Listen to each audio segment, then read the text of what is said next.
O zonja Eni, s'te kam pyetur asnjëherë. Ke dashur ta lësh një herë shiellin e gjithë?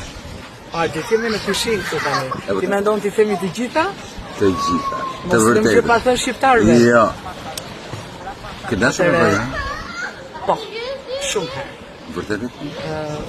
Ta them dhe ty për herë të parë, ja u them gjithë shqiptarëve për herë të parë, që unë jam një njeri që kam mbajtur shumë presion. Kam dashur që realisht mos flas. Kush? Tani mos më kërkoni emra, por sigurisht të njerëzve goxha të fuqishëm në Shqipëri, që në forma dhe mënyra të ndryshme janë afruar personit tim me presione shumë të forta. Nuk kam dashur asnjëherë që për këtë pjesë të flas, përkundrazi, kudo që më kam pyetur unë kam thënë që jo, nuk më bëjnë presione, por meqense jemi këtu, dua të them vetëm të vërtetën. Po. Presioni ka qenë shumë i madh. Më ke thënë që në zyrë çfarë nuk e parë, çfarë nuk e dëgjuar. Çfarë ndodh brenda mureve të zyrës tonë? Zëra të lartë, ulërima, grindje, konflikte, dhimbje zemre, ka pasur dhe të fikët.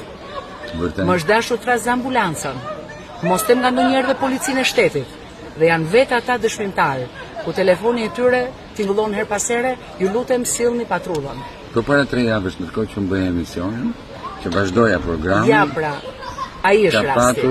Ka patur ulërima në përshkallë që dëgjoshin deri në studio. Ç'm ndodhi? Ai është rasti. Pavarësisht që çfarë ndodhi brenda, konflikti vazhdoi dhe ne na u desh që njërin ta mbajmë dhe tjetrin ta shoqërojmë deri te dera dhe personin tjetër më vonë. Ky është misioni. Dhe në qoftë se s'ke dashuri për të, është vështirë që ta ndjetësh pas. Nëse ne nuk do dorëzojmë apo. Patjetër, më kanë dashur të më shikojnë të dorëzuar, të rrëzuar për tokë, pa zë, që mos flas më. Jam betuar që do marr përsipër çdo gjë dhe rrisjet e njerëzve dhe unë këtë misioni do t'i dal në balë. Tani një freskim në pishinë na duhet apo jo? Patjetër. Po si po kalon këtu se nuk bëhet. Shkëlqyshëm. U kënaqem. Një ambient i jashtëzakonshëm, falenderoj shumë. Ishin ditë të cilat mezi prisja sepse puna ka qenë e lodhshme, viti ka qenë i rënduar dhe këto ditë jo vetëm që jemi një ekip i jashtëzakonshëm, sepse nuk jemi vetëm ne. Një familje 33 vetë. 33 veta dhe të falenderoj shumë nga zemra. Hajde, i bashkojmë i grupit, ja ku janë në pishinë një pjesë. Ja.